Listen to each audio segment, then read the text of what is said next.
My name is Malachy Ugwummadu. I'm a lawyer. I'm also the immediate national president of the Committee for Defense of Human Rights, CDHR.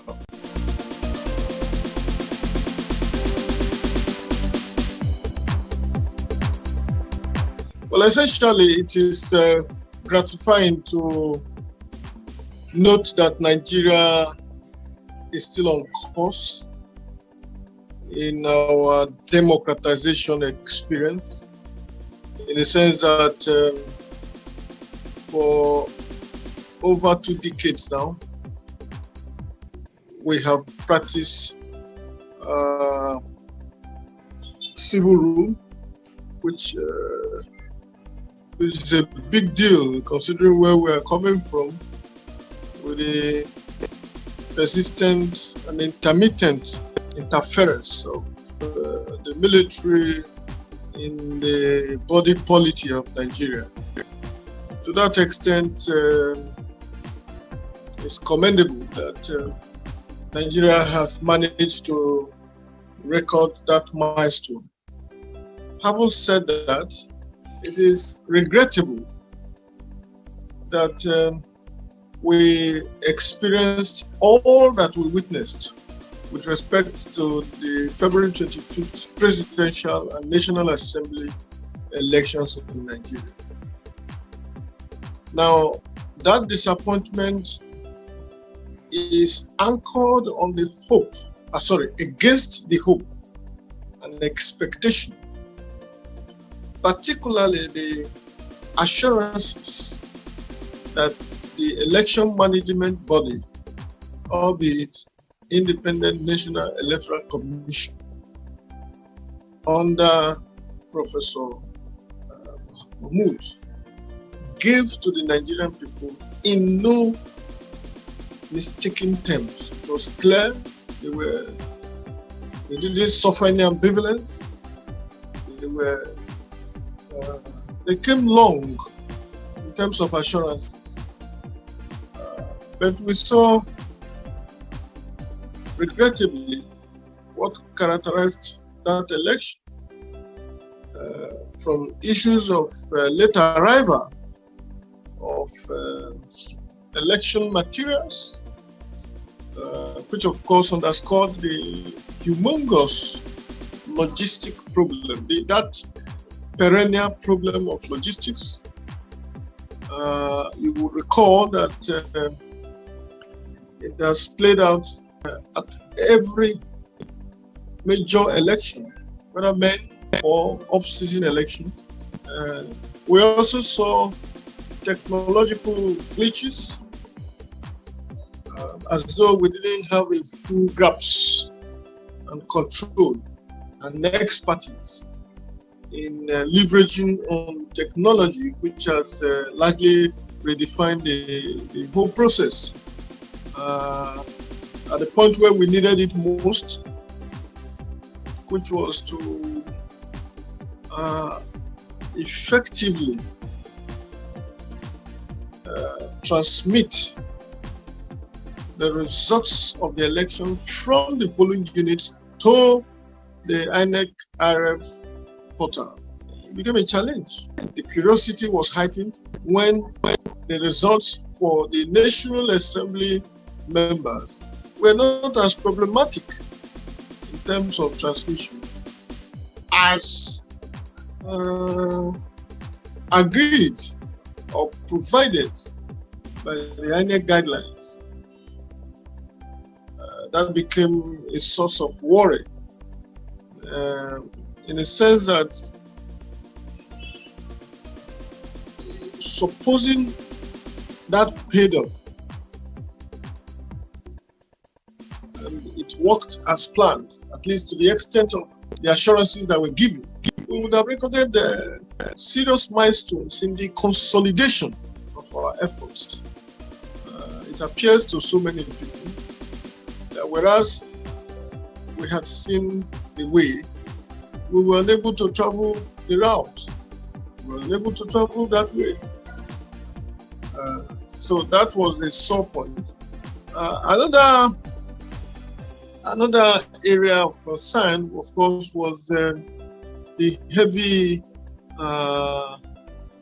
incidents of violence, and it was across board. You will recall that one of the instances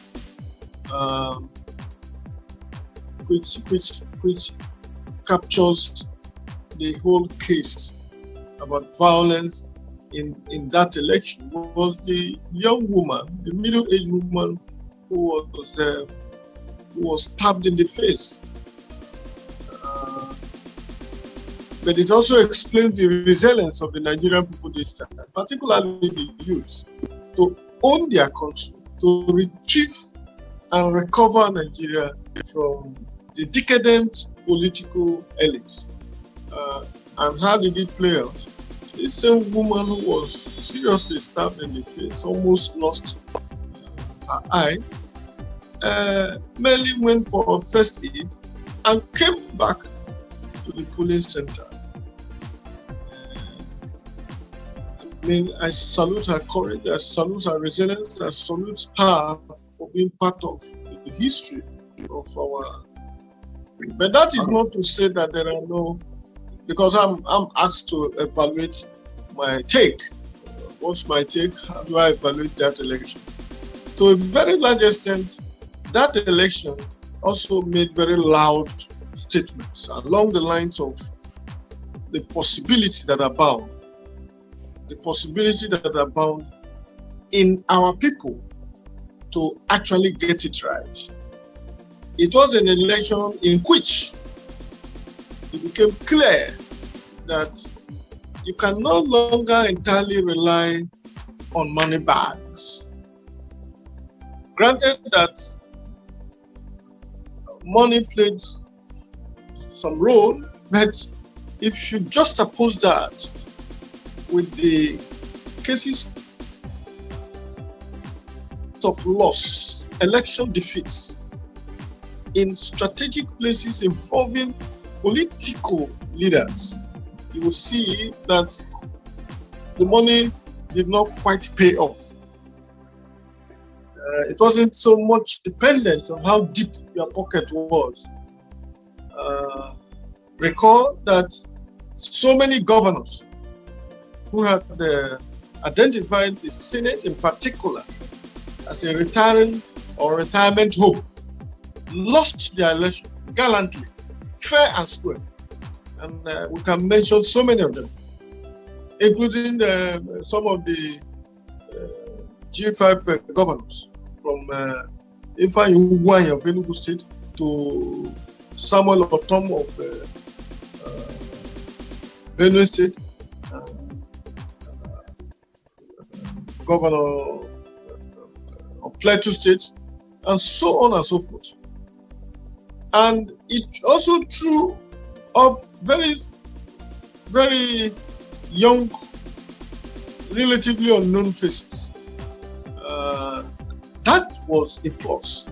In short, to the extent that that happened, people gave credit to the conduct of that election, considering that if it were the usual manipulation in which money played all the role, you hardly would have that kind of situation. This whole story about godfatherism and influence and state capture and power capture, in which very many people were seen, recognized as power blocks, so to speak, all evaporated. I mean, if you consider the fact that a political party that has never won an election rode on the crest of the popularity of the Obi movement, or Obedient movement as they call it, and defeated dominant political forces in their stronghold like Lagos. That was remarkable. Was it all that mattered? Certainly not, but it introduced a dimension, a narrative that can effectively redesign our polity if we stay at it and then do the best that we can to deepen it, as the case may be. Of course, the young people showed the influence they can wield if determined and resolved to be counted. It was difficult to discountenance the influence of that demography that congregated in a way that made them literally indispensable. And I think that is another good news, a quick takeaway that can be looked into as we advance our efforts in this direction. The whole myth around the catchwords structure, party structure, political structure, the method evaporated, just succumbed under the weight of the renaissance, as I call it, that we witnessed in this election. So it does appear and became apparent, very clear, that the structure really are not those ephemeral and if you like, contrived political arrangements. The structure really lies in the people of this country. In short, what became the most facilitator of structures was the hunger, the disillusionment, the disappointment, the anger, the lack of access to cash and the became the real drivers of the structure that needed to change the narrative in this election. What is more, as I conclude on this point, we saw that the technological advancement or efforts put in place by, when I say technology, I mean the IT arrangement, the technology that became part of this process, haven't been allowed by the Electoral Act 2022 this time around, as against the 2010 Electoral Act, became a game changer. Yes, one of the greatest drawbacks of this whole experiment was the inability of the election monitoring body to immediately transmit the results of election from polling units to their IRF portals. However, what the beavers could do in terms of accreditation of voters and even the collation of the results for the purposes of transmission cannot be discountenanced in the entire evaluation. So, to a large extent, it added to the credibility and transparency, but for the snag that was recorded. So, in all, you could see that it's a mixed bag. But there are clearly, very clearly, determined effort to move from where we have always been in the direction of where we should be.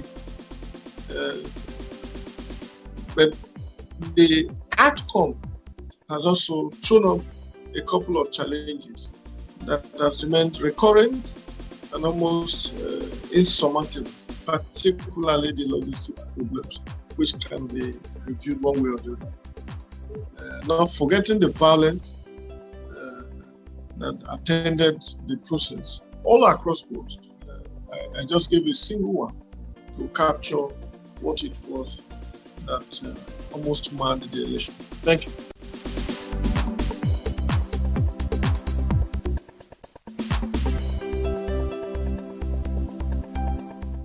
Let's take it from the question you posed, just so that we make some progress. You see, the election in Nigeria is regulated and predicated on a tripod legal arrangement, if you like, legal regime. The one is the Constitution,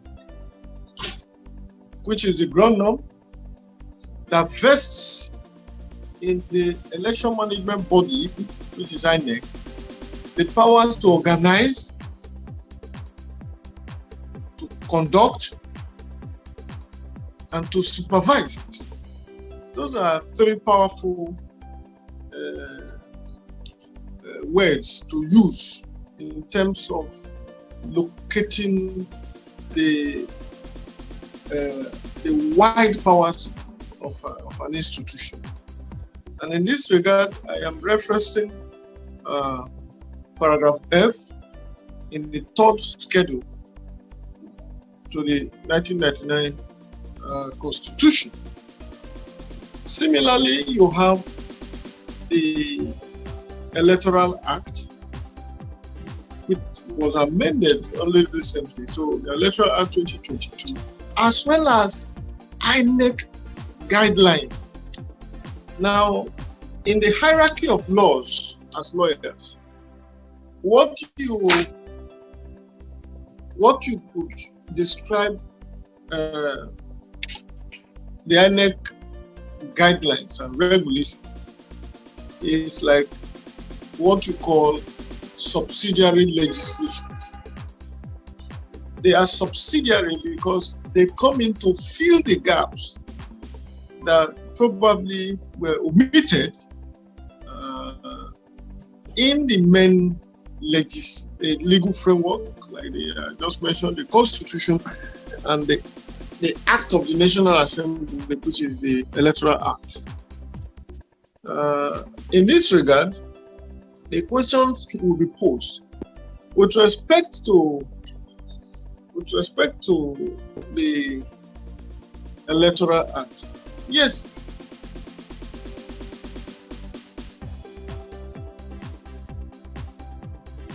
it did not transmitting the results electronically from the polling units to the portal. However, it is there in the regulation, the INEC regulation, if you like, call it practice direction, as we do in court. But what is more, it is that the same body gained a lot of attention and credibility before the actual election on the 25th of February 2023, on account of the fact that they made Nigerians believe that that was going to be the game changer, that it was indeed going to be the magic wand and the silver bullet with which Nigeria was going to witness a different kind of elections. And they came out vociferously and on so many occasions to declare that that was what was going to happen, and that indeed it was going to be the means by which it would be difficult to manipulate elections and to distort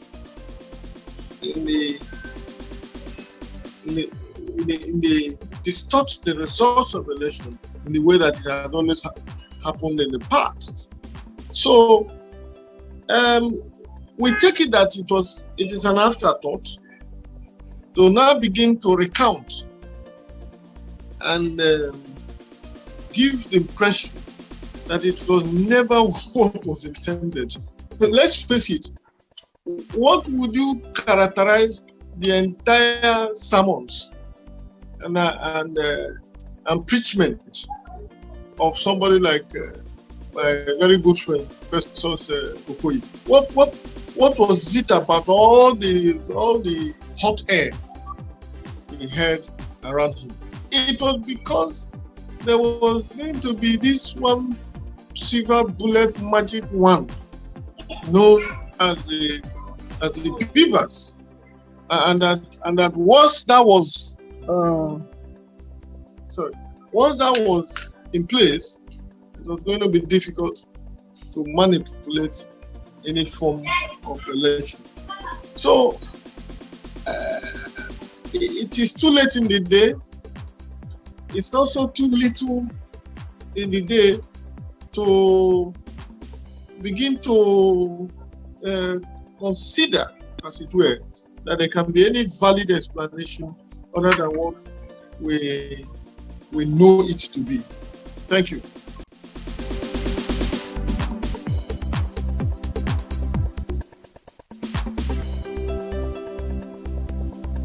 Well, let's deal with the semantics first, so that we are clear. I'm a lawyer, a senior lawyer at that, so I can understand when a matter is sub judice and the limit to which we can comment on it. But if I go by what you have just said, there is no difference in challenging the results and, on the other hand, focusing on the process that led to the results. All of them leads to one thing. Both parties are attacking the outcome, whether it's the result you are challenging or the process that led to the result. We are all dissatisfied with the outcome. So if we put that behind us and understand that the effect of those two contestations is what matters, then we will see that they are one and the same. The effect of challenging the results is to upturn the declarations made. The effect of challenging the processes that led to the result that was declared is also to upturn the declaration that was made. So, in my humble view, they are one and the same. Now, coming to where we are now, which is the legal actions taken, I think we should be grateful to some extent, and I'm going to also enter a caveat on that. Grateful in the sense that every human endeavor, no less a context, attracts one form of disputation or the other. Election is a context. In that context, there are usually a winner and a loser. By and large, it is not all the losers that take it in its stride. A lot more are disillusioned, essentially because of what it took them to get to that point, and therefore would want to contest the outcome of the election. The reason I say we need to be grateful is that there are different forms of contestation. The one that is civilized and carefully evolved to ensure not just sanity, but the sanctity of society in a way that maintains the social balance and equilibrium, is when you resort to the court of law. It is one of the ways by which you measure a civilized society from an anarchical environment. That said, you could see that what is about happening, what has commenced, is that resort to court of law. That alone is the reason why the bloods have not started flowing, at least not more than they're doing now in the streets of Nigeria. So, is it a good news? Sure, it is a good news. The only prayer, which is the caveat I sought to enter, is that we must consciously and deliberately build our system of elections in a way that we reduce the judicialization of these processes. What I mean by that is, election itself is a process carefully designed by political scientists with the sole purpose of identifying the will of the people through the ballot box and not through the courtrooms. So where you now have, as it is in our situation,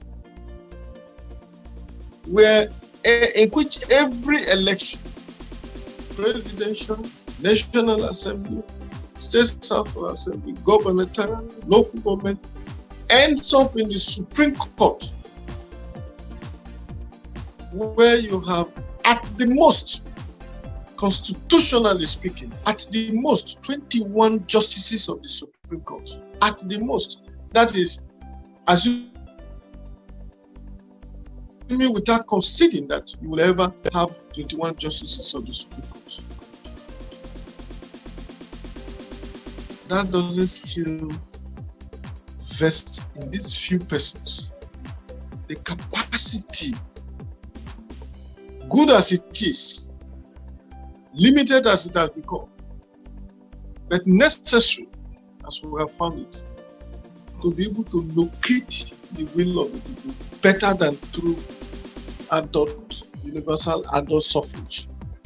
In short, for those who have been less charitable to that process, it has been described, and I agree perfectly, as the tyranny of the minority, rather than the will of the majority of the people. So we must find a way, lest we are gradually beginning to understand democracy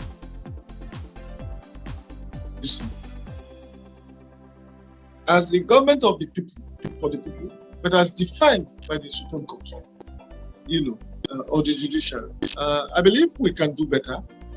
And the way to do better is to enhance the effectiveness and the effectiveness, the competence, and the effectiveness of the election monitoring management body, INEC.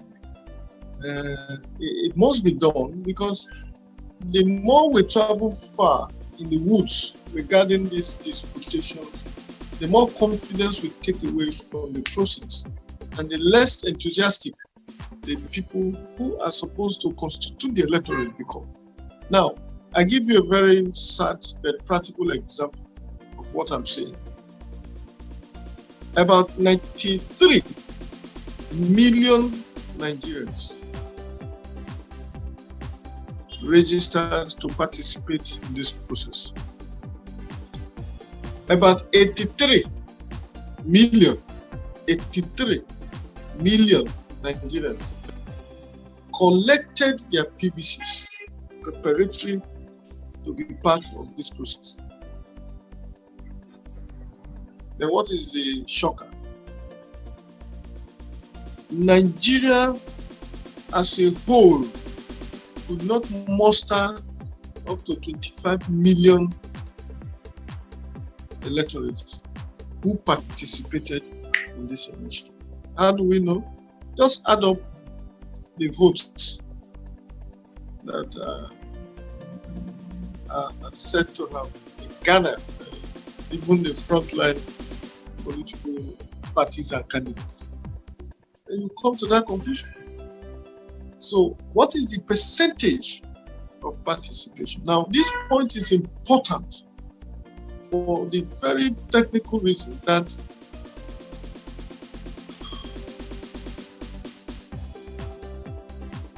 the validity of the process is already seen and known. But the legitimacy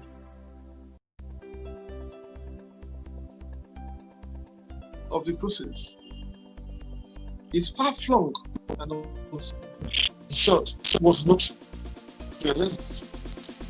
The legitimacy of the process is located in the participation, not by percentages that are below 30, below 25, but by percentages that shows the involvement of the majority of the people who have voluntarily, out of their free will and choice, elected and not selected leadership. That is where the legitimacy lies. So it is encouraged. Okay, sir. And advised that everything should be done to enhance participation. Thank you.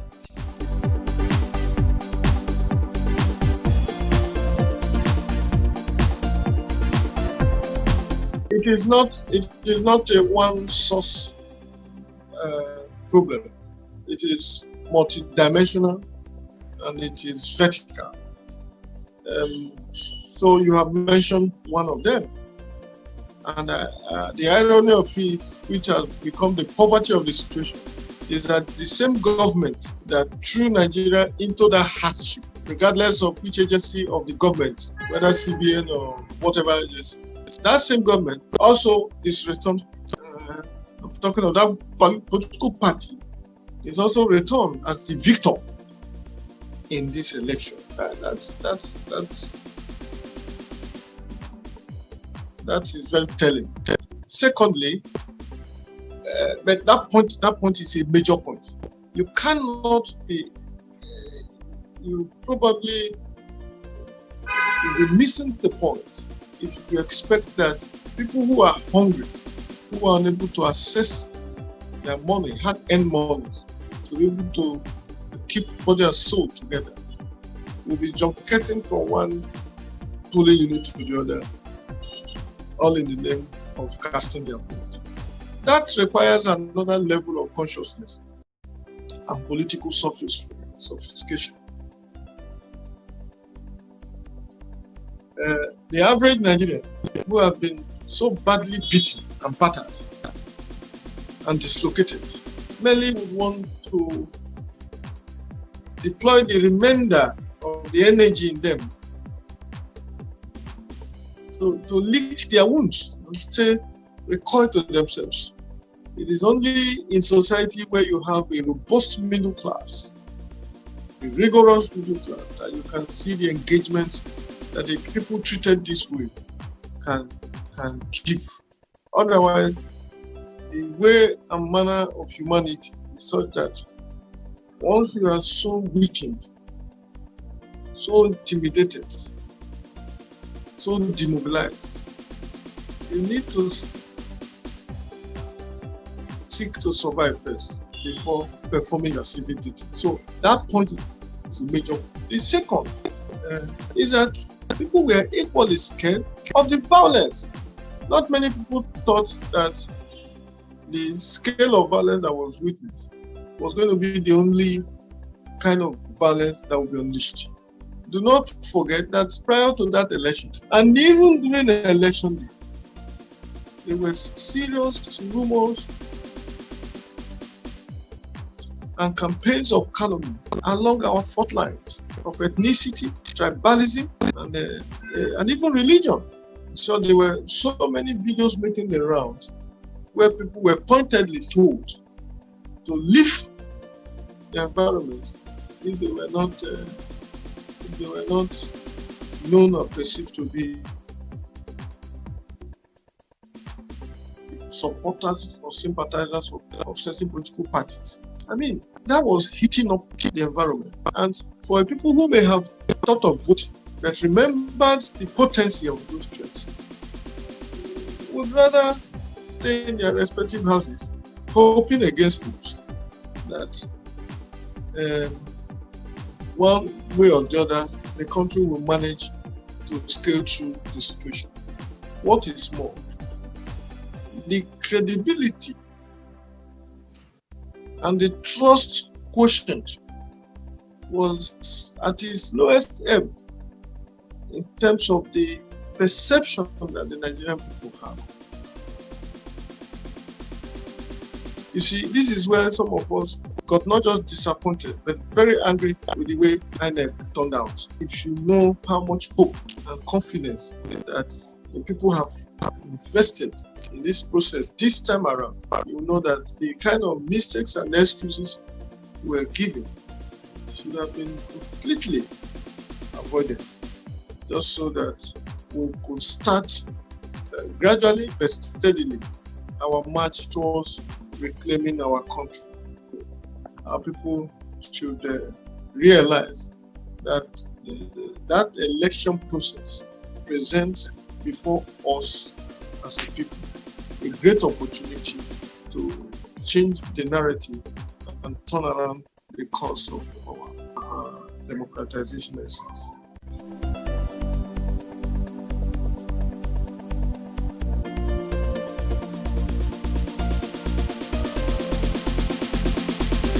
That's a tricky one. I have made the point that the only way a civilized society can resolve the issues of disputation arising from contests like an election is through litigation. But I had also, on the other hand, admonished that it is most important that as we carry on with the task of nation building, we must also advance the processes to infuse more credibility and transparency in the efforts of our electoral processes in such a way that we limit the incidence of election petitions. Think about it. The United States is by far bigger than Nigeria, both in landmass and in population. They cover a greater number of political offices and engagements. Yet, the litigations we hear that come out of US elections are nowhere near what we do here. So why is it so? What about Britain, where you have in the last 2 years more than 6 prime ministers or thereabouts?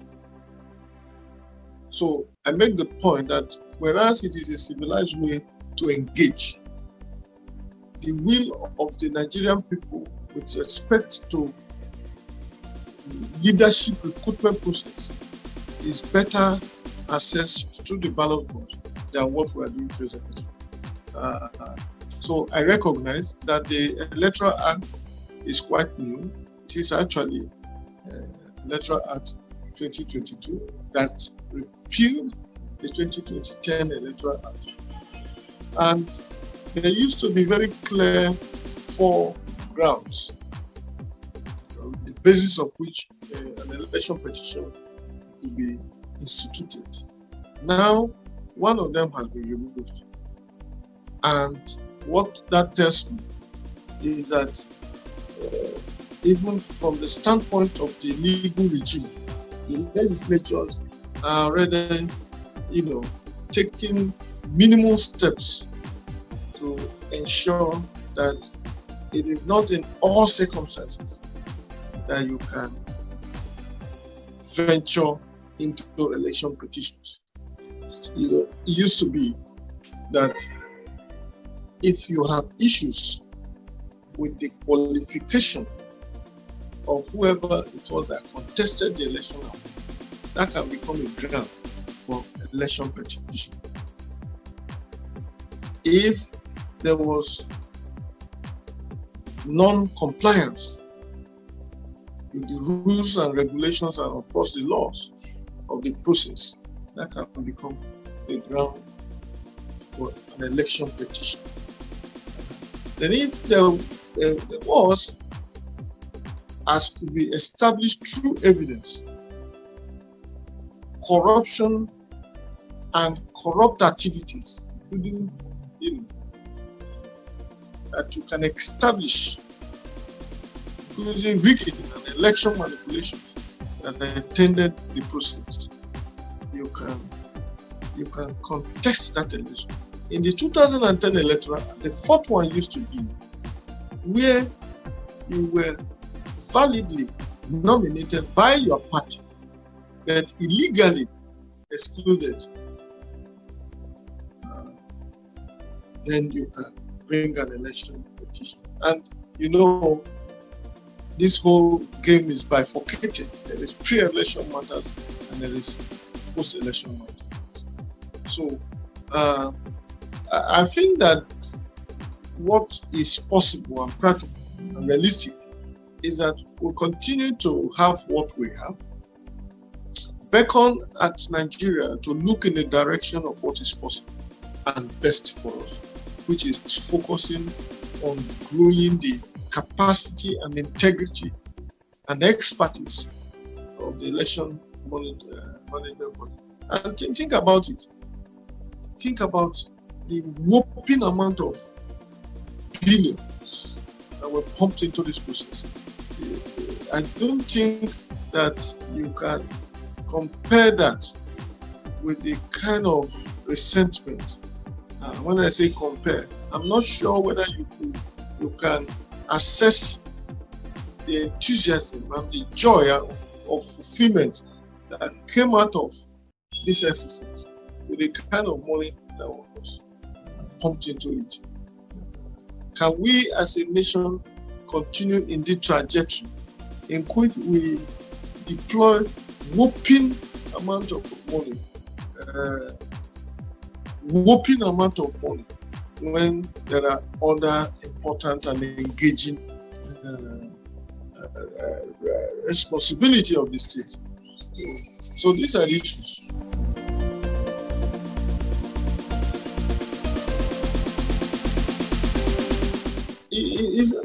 I would have loved to be asked what I wish to see. If you put it the way you put it, I'll tell you that it's not certain, because it's really a mixed bag, like I said earlier. What do you do to a people who generally now feels disillusioned? You need to appraise the kind of enthusiasm, the kind of hope, the kind of expectation that was the hallmark of this whole experience, in which they expected that at the end of the day, we will all get very close to our desired expectations. Are you going to beat your chest and say that these same people will all troop out, haven't been disappointed? That's one way to look at it. The other way to look at it is to say, come, that alone will become a motivating force for a people who are result and who are bent on making a statement. Indeed, who believe that this country belongs to all of them. So that whereas you think they are beaten to submissions, that would be the launch pad by which you now see an astronomical increase in the percentage of participation. And people will be wondering what happened. It is in frustration, it is in realization that if we left this to these people, chances are that we will never recover from this whole exercise. My expectation is different from my wish. My wish is also different from what we have, which is the reality and the realistic